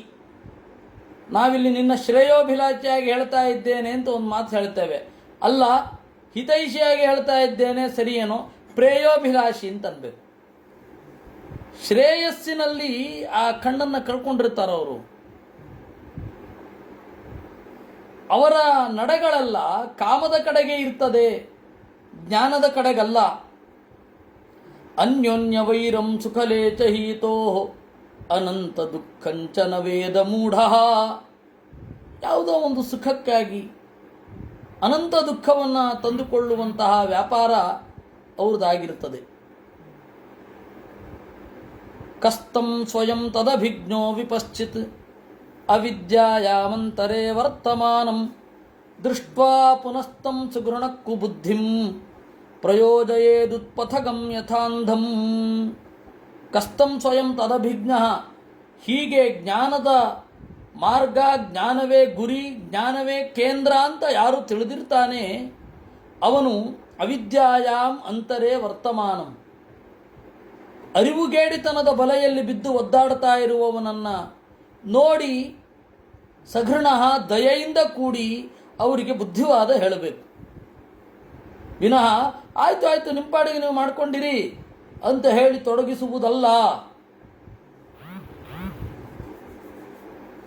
ಗುರುರ್ನ ಸಸ್ಯಾತ್ ಸ್ವಜನೋ ನ ಸಸ್ಯಾತ್ ಪಿತಾ ನ ಸಸ್ಯಾತ್ ಜನನೀ ನ ಸಾಸ್ಯಾತ್ ದೈವಂ ನ ತತ್ಸ್ಯಾತ್ ನ ಪತಿಶ್ಚ ನ ಸಸ್ಯಾತ್ ನಮೋಚ ಏದ್ಯ ಸಮುಪೇತ ಮೃತ್ಯುಂ. ಅವನು ಗುರುವಲ್ಲ, ಮೃತ್ಯುವಿನ ಬಗೆಗೆ ತಿಳುವಳಿಕೆ ಕೊಡದವನು. ಅವನು ಬಂಧು ಅಲ್ಲ, ಅವನು ತಂದೆ ಅಲ್ಲ, ಅವಳು ತಾಯಿ ಅಲ್ಲ, ಅದು ದೈವವೇ ಅಲ್ಲ, ಅವನು ನಮ್ಮ ಒಡೆಯನೂ ಅಲ್ಲ. ಮುಕ್ತಿಯ ಬಗೆಗೆ ಪ್ರೋತ್ಸಾಹಿಸದವ, ಮೃತ್ಯುಯ ಬಗೆಗೆ ದಿವ್ಯ ನಿರ್ಲಕ್ಷ್ಯವನ್ನು ತಾಳುವಂತೆ ಮಾಡುವವ. ಕನ್ಫೆಷನ್ ಮಾಡ್ಕೋ, ನಿನ್ನೆಲ್ಲ ಪಾಪ ಪರಿಹಾರ ಆಗೋಗತ್ತೆ, ಪುನರುತ್ಥಾನದ ದಿವಸ ಮತ್ತೆ ಎದ್ದು ಬಿಡ್ತೀವಿ, ಏನು ಪಾಪ ಬೇಕಾದ್ರೆ ಮಾಡ್ಕೋ ಅಂದರೆ ಏನು ಅರ್ಥ ಅದಕ್ಕೆ? ಅದೇ ರೀತಿ ಬಂದ ದುಃಖಗಳನ್ನು ಎದುರಿಸು ಅಂತ ಹೇಳಬೇಕು. ಏನು ದುಃಖ ಬರದಂತೆ ಕಾಮ್ಯಕರ್ಮಗಳನ್ನು ಮಾಡ್ತಾ ಇರು ಅಂತ ಹೇಳಬೇಕು. ಪ್ರಾರ್ಥನೆ ಮಾಡಬೇಕು, ನಮ್ಮವರಿಗಾಗಿ ಪ್ರಾರ್ಥನೆ ಮಾಡಬೇಕು, ಸಜ್ಜನರಿಗಾಗಿ ಉಳಿಲಿ ದೇವರಲ್ಲಿ ಪ್ರಾರ್ಥನೆ ಮಾಡಬೇಕು, ಅದು ಸರಿ. ಆದರೆ ನೀವೇನು ಬೇಕಾದರೂ ಮಾಡಿ ನಾವಿದ್ದೇವೆ ಅಂತ ಭರವಸೆ ಕೊಡಬಾರ್ದು. ಪಾಪಕರ್ಮಗಳನ್ನು ಏನು ಬೇಕಾದ್ರೂ ಮಾಡಿ ನಾವಿದ್ದೇವೆ ಅಂತ ಬೆನ್ನೆಲುಬಿಗೆ ನಿಂತ ಹಾಗೆ ಮಾಡಬಾರದು. ಈಗಿನ ಜ್ಯೋತಿಷ್ಕರನ್ನು ನೋಡಿದ್ರೆ ಹಾಗೆ ಕಾಣತ್ತಪ್ಪ, ನೀವು ಏನು ಬೇಕಾದರೂ ಮಾಡಿ ನಾವು ಪರಿಹಾರ ಮಾಡಿಬಿಡ್ತೀವಿ ಅಂತ. ಇದಂ ಶರೀರಂ ಮಮ ದುರ್ವಿಭಾವ್ಯಂ ಸತ್ವಂ ಹಿ ಮೇ ಹೃದಯಂ ಯತ್ರ ಧರ್ಮ ಪೃಷ್ಠೇ ಕೃತೋ ಮೇ ಯದಧರ್ಮ ಆರಾತ್ ಅತೋ ಹಿ ಮಾಂ ಋಷಭಂ ಪ್ರಾಹುರಾರ್ಯಾಃ. ಕೃಷ್ಣಪ್ರಸಾದ ಗುತ್ತಿ ಅವರ ಪ್ರಶ್ನೆ. ರಾಯರು ಕರ್ಮವನ್ನು ಯಥಾವೈಭವಂ ಕರೀಚೆ ಅಂತ ಹೇಳಿದ್ದಾರೆ. ಸರಿ, ಆದರೆ ಜ್ಞಾನವೇ ಮರೆತು ಹೋಗದಂತೆ ಮಾಡಬಾರದಲ್ವ? ವೈಭವದಿಂದ ಮಾಡಿ, ಮರೆತು ಹೋಗುವಂತೆ, ಜ್ಞಾನದ ಉದ್ದೇಶವೇ ಮರೆತು ಹೋಗುವಂತೆ ಮಾಡಬಾರದು. ನಮ್ಮ ಆಚರಣೆಗಳೆಲ್ಲ ಹಾಗಿದೆ ಈಗ. ಇದಂ ಶರೀರಂ ಮಮ ದುರ್ವಿಭಾವ್ಯಂ. ಋಷಭನಾಮಕ ಪರಮಾತ್ಮ ಹೀಗೆ ಹೇಳುತ್ತಾನೆ, ಇದಂ ಶರೀರಂ ಮಮ ದುರ್ವಿಭಾವ್ಯಂ. ಈ ನನ್ನ ಶರೀರ ಏನಿದೆ ದುರ್ವಿಭಾವ್ಯ, ನೀವ್ಯಾರೂ ಊಹಿಸಿಕೊಳ್ಳಿಕ್ಕೆ ಸಾಧ್ಯ ಇಲ್ಲ ಹೀಗಿರುತ್ತೆ ಅಂತ. ಸತ್ವಂ ಹಿಮೇ ಹೃದಯಂ ಯತ್ರ ಧರ್ಮ. ನನಗೆ ಸತ್ವ ಅನ್ನೋದು ಇಷ್ಟ, ಪ್ರಿಯ. ಸತ್ವ ಅನ್ನೋದರಿಂದಲೇ ಧರ್ಮವನ್ನು ಮಾಡೋದು. ಪೃಷ್ಠೇ ಕೃತೋ ಮೇ ಯದ ಧರ್ಮ ಆರಾತ್. ಇದನ್ನು ಸೂಚಿಸಲಿಕ್ಕಾಗಿ ನಾನು ಸೃಷ್ಟಿಯಲ್ಲಿ ನನ್ನ ಬೆನ್ನ ಹಿಂದಿನಿಂದ ಅಧರ್ಮವನ್ನು ಸೃಷ್ಟಿ ಮಾಡಿದೆ. ಅಂದರೆ ನಾನು ಅಧರ್ಮಕ್ಕೆ ಬೆನ್ನು ಕೊಡ್ತೇನೆ ಅಂತ ಅರ್ಥ. ಅತೋ ಹಿಮಾಮೃತಭಂ ಪ್ರಾಹುರಾರ್ಯಾಃ. ಈ ಹಿನ್ನೆಲೆಯಲ್ಲಿ ನನ್ನನ್ನು ಋಷಭ ಅಂತ ಕರೀತಾರೆ. ಜ್ಞಾನದಿಂದ ಮಾತ್ರ ನನ್ನನ್ನು ಹೊಂದಲು ಆಗುತ್ತದೆ. ಋಗತವು ಅಂತ. ಋಣ ಜ್ಞಾನದಿಂದ ಸೀಯತೆ ಇತಿ ಋಷಃ. ಆಮೇಲೆ ಭಾತಿ ಇತಿ ಭಃ ಋಷಭಃ. ತಸ್ಮಾತ್ ಭವಂತೋ ಹೃದಯೇನ ಜಾತಾಃ ಸರ್ವೇ ಮಹೀಯಾಂತ ಮಿಮಂ ಸುನಾಭಂ ಅಕ್ಲಿಷ್ಟ ಬುದ್ಧ್ಯಾ ಭರತಂ ಭಜಧ್ವಂ ಶುಶ್ರೂಷಣಂ ತದ್ಭರಣಂ ಪ್ರಜಾನಾಂ. ಅದರಿಂದ ನೆರೆದಿರುವ ನನ್ನ ಮಕ್ಕಳೇ ಅಂತಾನೆ ಋಷಭ. ತಸ್ಮಾತ್ ನೀವು, ಭವಂತಹ ಎಲ್ಲರೂ, ತಸ್ಮಾತ್ ಭವಂತಹ ನೀವೆಲ್ಲರೂ, ಹೃದಯೇನ ಜಾತಾಹ ನನ್ನ ಸಂಕಲ್ಪಪೂರ್ವಕವಾಗಿ ಹುಟ್ಟಿದವರು. ನಮಗೆ ನಾವು ಯಾರನ್ನು ಹುಟ್ಟಿಸ್ತೇವೆ ಗೊತ್ತಿಲ್ಲ. ಈ ಜೀವರು ಇಲ್ಲಿ ಬರಬೇಕು ಅಂತ ನಮ್ಮ ಅಪೇಕ್ಷೆ ಏನು ಇರೋಲ್ಲ, ಸಾಧ್ಯವೂ ಇಲ್ಲ ಅಂತ ಇಟ್ಕೊಳ್ಳಿ. ನಮ್ಮ ಹೊಟ್ಟೆಯಲ್ಲಿ ಇಂಥವ್ರು ಹುಟ್ಟು ಬರಬೇಕು ಹೋದವರು ಅಂತ ಹೇಳಿ ಸಂಕಲ್ಪ ಮಾಡಲಿಕ್ಕಾಗ್ತದ? ದೇವರು ಮಾಡಬಲ್ಲ. ಅದಕ್ಕೆ ಹೃದಯೇನ ಪ್ರಜ್ಞಾಪೂರ್ವಕವಾಗಿ ಹುಟ್ಟಿಸಲ್ಪಟ್ಟವರು ನೀವೆಲ್ಲರೂ ಕೂಡ ಮಹೀಯಾಂಸಂ ಸುನಾಭಂ. ಈ ಭರತನನ್ನು ಹೊಂದ್ರಿ. ಅಕ್ಲಿಷ್ಟ ಬುದ್ಧ್ಯಾ ಭರತಂ ಭಜಧ್ವಂ. ನಿಮಗೆ ಅತ್ಯಂತ ಸುಲಭವಾದ ಮಾರ್ಗವನ್ನು ಹೇಳ್ತೇನೆ, ಈ ಭರತನನ್ನು ಅನುಸರಿಸಿ. ಶುಶ್ರೂಷಣಂ ತದ್ಭರಣಂ ಪ್ರಜಾನಾಂ.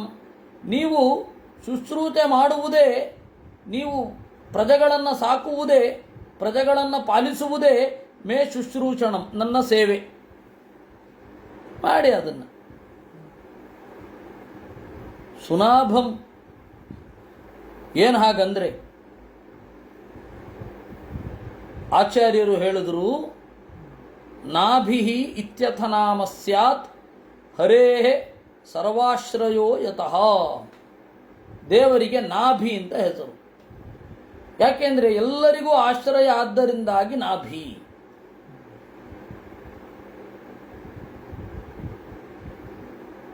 ಹೀಗಾಗಿ ಸುನಾಭ ಅಂತ ಹೇಳಿದ್ರೆ ದೇವರನ್ನು ಚೆನ್ನಾಗಿ ಒಲಿಸಿಕೊಂಡವ ಅವನು ಸುನಾಭ. ನನ್ನ ಔರಸ ಪುತ್ರರಾದ ನೀವು ಸುನಾಭಂ, ಸರ್ವಾಶ್ರಯನಾದ ಭಗವಂತನ ಭಕ್ತನಾದ ಅದರಿಂದಲೇನೆ ಮಹೀಯಾಂತಂ ಗುಣಗಳಿಂದ ತುಂಬಿರುವ ಭರತಂ, ನನ್ನ ಹಿರಿಮಗನಾದ ಭರತನನ್ನ ನೀವೆಲ್ಲರೂ ಅನುಸರಿಸಿ. ನಿಮಗೆ ನಾನು ಕೊಡ್ತಾ ಇರುವ ಈಸಿ ಟಿಪ್ಸ್, ಇದನ್ನು ಅನುಸರಿಸಿ ಬಿಡಿ, ಯಾವ ತೊಂದರೆಯೂ ಇಲ್ಲ. ಶುಶ್ರೂಷಣಂ ತದ್ಭರಣಂ ಪ್ರಜಾನಾಂ, ಅದು ನೀವು ಪ್ರಜೆಗಳನ್ನು ಪಾಲಿಸುವುದು, ಭರತನನ್ನು ಅನುಸರಿಸುವುದು ಏನಿದೆ ಅದು ನನ್ನ ಸೇವೆ. ಭೂತೇಷು ವೀರುಭ್ಯ ಉದುತ್ತಮಾಯೇ ಸರೀಸೃಪಾಸ್ತೇಷು ಸಬೋಧನಿಷ್ಠಾಃ ತತೋ ಮನುಷ್ಯ ಪ್ರವರಾಸ್ತತೋಪಿ ಗಂಧರ್ವ ಸಿದ್ಧಾ ವಿಬುಧಾನುಗಾಯೇ. ನೋಡಿ, ಭೂತಗಳಲ್ಲಿ ವೀರುಭ್ಯ, ಬಳ್ಳಿ ಮೊದಲಾದ ನಡೆದಾಡದ ಪ್ರಾಣಿಗಳಿಗಿಂತ ಸರೀಸೃಪಾಹ, ಹರಿದಾಡುವ ಹಾವು ಮೊದಲಾದವುಗಳು ಉದುತ್ತಮ, ಉತ್ಕೃಷ್ಟ. ಯಾಕೆಂದರೆ ಇವುಗಳಿಗೆ ನಡೆದಾಡಲಿಕ್ಕಾಗಲ್ಲ. ನಿಮಗೆ ಐತರೇಯ ಉಪನಿಷತ್ತಿನಲ್ಲಿ ದೇವರ ಸನ್ನಿಧಾನ ಯಾವ ಯಾವ ಪದಾರ್ಥಗಳಲ್ಲಿ ಹೇಗೆ ಹೇಗೆ ಅಭಿವ್ಯಕ್ತವಾಗ್ತದೆ ಅಂತ ಒಂದು ಲಿಸ್ಟ್ ಬರುತ್ತೆ.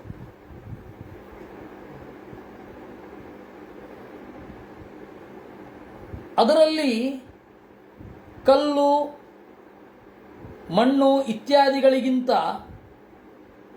ಮರಗಳಲ್ಲಿ ದೇವರ ಸನ್ನಿಧಾನ ಹೆಚ್ಚು. ಮರ ಮೊದಲಾದವುಗಳಿಗಿಂತ ಪಶುಗಳಲ್ಲಿ ದೇವರ ಸನ್ನಿಧಾನ ಹೆಚ್ಚು. ಅದರಿಂದಾಗಿ ಪಶು ಪಕ್ಷಿಗಳು ಮರವನ್ನು ಬಳಸ್ತವೆ. ಪಶು ಪಕ್ಷಿಗಳಿಗಿಂತ ಮನುಷ್ಯ ಹೆಚ್ಚು. ಮನುಷ್ಯನಲ್ಲಿ ಹೆಚ್ಚಿನ ಆವಿರ್ಭಾವ, ಸನ್ನಿಧಾನ ಇದೆ. ಆದರೆ ಮನುಷ್ಯರಲ್ಲಿ ಒಂದು ದುರ್ಬುದ್ಧಿ ಇದೆ. ಏನು? ಮರ್ತ್ಯೇನಾಮೃತಮೀಪ್ಸತಿ ಅಂತ ಉಪನಿಷತ್ತು.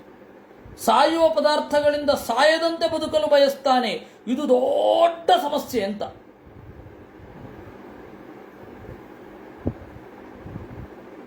ಸಾಯುವ ಪದಾರ್ಥಗಳಿಂದ ಸಾಯದಂತೆ ಬದುಕಲು ಬಯಸ್ತಾನೆ. ದೊಡ್ಡ ದುರಭ್ಯಾಸ ಮನುಷ್ಯನದ್ದು ಅಂತ.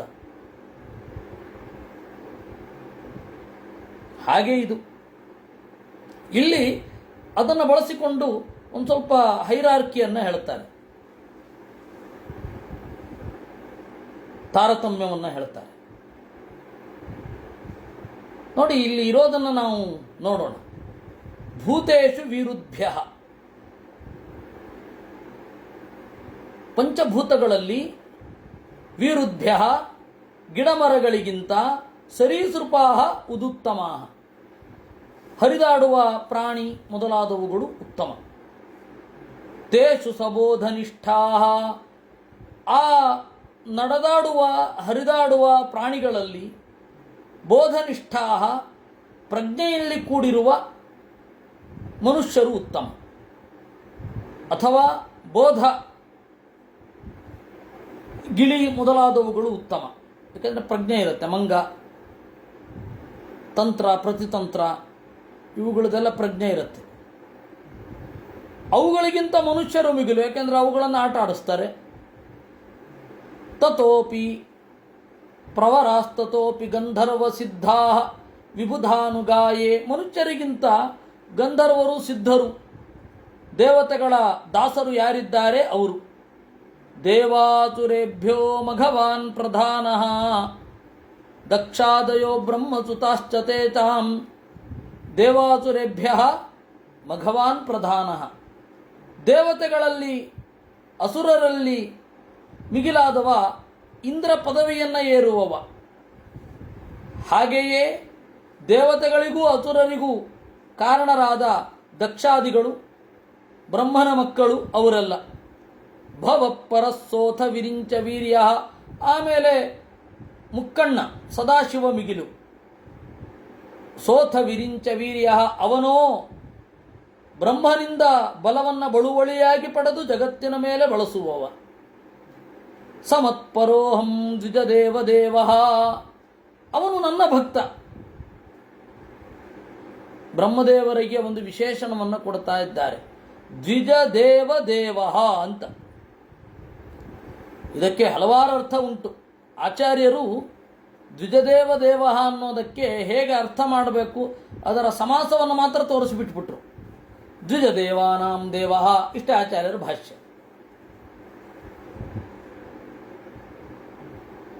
ಒಂದರ್ಥ ಹೀಗೆ, ದ್ವಿಜ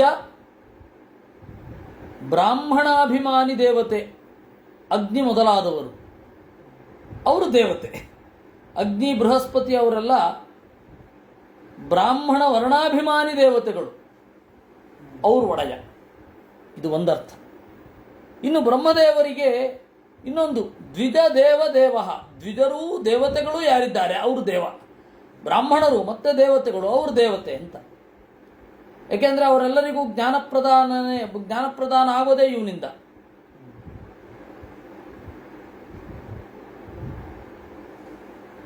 ದ್ವಿಜರಿಗೆ ಯಾರು ದೇವತೆಗಳಿದ್ದಾರೆ ಅವರಿಗೂ ದೇವತೆ. ಹಾಗೆ ಹೀಗೆ ಮೂರು ಆಯಾಮದ ಅರ್ಥ ತೆರೆದುಕೊಳ್ಳುತ್ತೆ. ನ ಬ್ರಾಹ್ಮಣೈಸ್ತುಲಯೇ ಭೂತಮನ್ಯತ್ ಪಶ್ಯಾಮಿ ವಿಪ್ರಾತ್ ಕಿಮತಃ ಪರನ್ನು ಯಸ್ಮಿನ್ ಋಭಿಸ್ಸು ಪ್ರಹುತಂ ಶ್ರದ್ಧಯಾಹಂ ಅಶ್ನಾಮಿ ಕಾಮಂ ನ ತಥಾಗ್ನಿಹೋತ್ರೇ. ಯಾರು ಜ್ಞಾನಿಗಳಿದ್ದಾರೆ ಅವರನ್ನು ನಾನು ಬಹಳ ಇಷ್ಟಪಡ್ತೇನೆ. ಜ್ಞಾನಿಗಳಿಗೆ ಸಮರೇ ಇಲ್ಲ, ಇನ್ನು ಉತ್ತಮರನ್ನು ಎಲ್ಲಿಂದ ನೋಡೋಣ? ಜ್ಞಾನಿಗಳ ಬಾಯಲ್ಲಿ ಹೋಮ ಮಾಡಿದ್ದು ಅಂದರೆ ಊಟ ಹಾಕಿದ್ದು ಅಥವಾ ಅವರನ್ನು ಪಾಲನೆ ಮಾಡಿದ್ದು, ಬ್ರಾಹ್ಮಣರನ್ನು ಚೆನ್ನಾಗಿ ನೋಡಿಕೊಂಡ್ರೆ ನಾನು ಯಜ್ಞದಲ್ಲಿ ಅವರ ಹವಿಸ್ಸನ್ನು ಸ್ವೀಕರಿಸಿದ ಹಾಗೆ. ನನಗೆ ಅಗ್ನಿಹೋತ್ರದಿಂದ ಅಷ್ಟು ಖುಷಿ ಆಗಲ್ಲ. ಧೃತಾಸ್ತನೂರುಷತೀರ್ಮೇ ಪುರಾಣೀ ಏನೇಹ ಸತ್ವಂ ಪರಮಂ ಪವಿತ್ರಂ ಶಮೋ ದಮಃ ಸತ್ವಮನುಗ್ರಹಶ್ಚ ತಪಸ್ಥಿತಿಕ್ಷಾನುಭವಶ್ಚ ಯತ್ರ. ನನ್ನ ಶರೀರ, ನನ್ನ ಅವತಾರಗಳು, ನನ್ನ ರೂಪಗಳು ಏನಿದೆ ಅದು ಸತ್ವವನ್ನು ಜಾಗೃತಗೊಳಿಸಲಿಕ್ಕಾಗಿಯೇ ಇದೆ. ಶಮ ಅಂದರೆ ಭಗವದ್ಭಕ್ತಿ, ಇಂದ್ರಿಯ ನಿಗ್ರಹ, ಒಳ್ಳೆಯ ಮನಸ್ಸು, ಅನುಗ್ರಹ, ತಪಸ್ಸು, ದ್ವಂದ್ವ ಸಹಿಷ್ಣುತೆ, ಅನುಭವ, ಈ ಎಲ್ಲ ನನ್ನ ದೇಹದಲ್ಲಿ ಸಹಜವಾಗಿ ಮೂಡುತ್ತೆ, ಸಹಜವಾಗಿ ಇದೆ. ಮತ್ತೋಪ್ಯನಂತಾತ್ ಪರತಃಪರಸ್ಮಾತ್ ಸ್ವರ್ಗಾಪವರ್ಗಾಧಿಪತಿರ್ನ ಕಿಂಚಿತ್ ಯೇಷಾಂ ಕಿಮು ಸ್ಯಾದಿತರೇಣ ತೇಚಾಂ ಅಕಿಂಚನಾನಾಮಪಿ ಭಕ್ತಿಭಾಜಾಂ. ನನ್ನ ಅನುಗ್ರಹಕ್ಕೆ ಯಾರು ಪಾತ್ರರಾಗಿರ್ತಾರೆ ಅವರಿಗೆ ಏನು ಸಿಗೋದಿಲ್ಲ. ಅವರು ನನ್ನದು ಏನೂ ಅಲ್ಲ ಅಂತನ್ನೋ ಭಾವನೆಯಲ್ಲಿ ಇರ್ತಾರೆ. ಆದರೆ ಎಲ್ಲವೂ ಅವರಿಗೆ ಅನುಕೂಲವಾಗಿ ಇರ್ತದೆ. ಸರ್ವಾಣಿ ಮಧ್ಯಷ್ಣ್ಯತಯಾ ಭವದ್ಭಿಃ ಚರಾಣಿ ಭೂತಾನಿ ಸುತಾಧ್ರುವಾಣಿ ಸಂಭಾವಿತವ್ಯಾನಿ ಪದೇ ಪದೇವೋ ವಿವಿಕ್ತ ದೃಷ್ಟಿ ತದುತಾರ್ಹಣಂ ಮೇ. ಸರ್ವಾಣಿ ಎಲ್ಲ, ಚರಾಣಿ ಧ್ರುವಾಣಿ. ಚರಾಣಿ ಅಂತಂದರೆ ಓಡಾಡುವ ಪ್ರಾಣಿಗಳು, ಅಧ್ರುವ ಅಂತಂದರೆ ಓಡಾಡದ ಪ್ರಾಣಿ, ಮರ ಬಳ್ಳಿ ಮೊದಲಾದವುಗಳು. ಈ ಎಲ್ಲ ತರಹದ ಜೀವ ಮಧ್ಯಷ್ಣ್ಯತೆಯ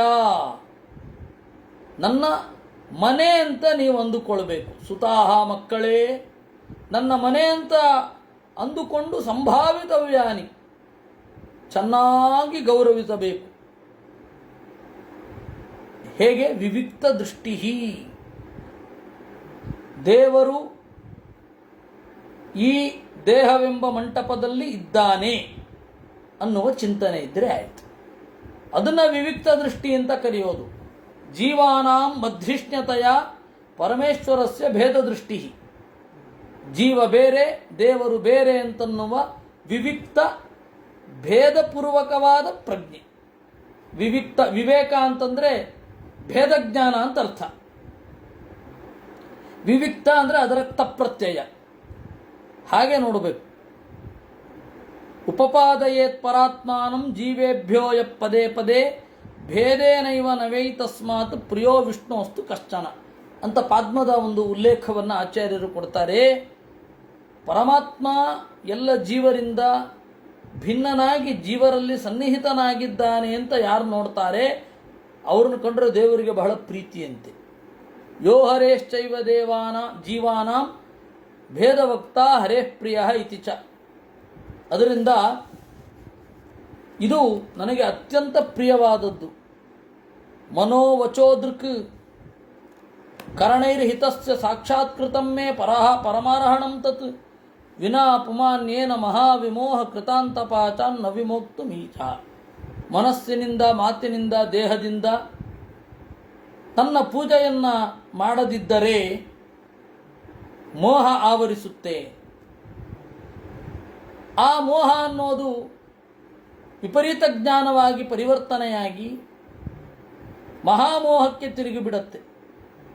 ಅದರಿಂದ ನನ್ನ ಪೂಜೆ ಒಂದೇ ಸಂಸಾರದಿಂದ ಬಿಡಿಸುವುದು, ಬೇರೆ ಅಲ್ಲ ಅಂತ ಹೇಳಿ ಋಷಭ ಹೇಳಿದ. ಇದಾದ್ಮೇಲೆ ಏನಾಯಿತು ಇತ್ಯಾದಿಗಳನ್ನು ನಾವು ನಾಳೆ ನೋಡೋಣ ಅಂತ ಹೇಳ್ತಾ ಇವತ್ತಿನ ಚಿಂತನೆಯನ್ನು ದೇವರಲ್ಲಿ ಸಮರ್ಪಣೆ ಮಾಡೋಣ. ಕೃಷ್ಣಾರ್ಪಣಮಸ್ತು. ಅನೇನ ಭಾವಿಯತ್ ಪುಣ್ಯಂ ತದಾಪ್ನೋತು ಪಿತಾಮಮ.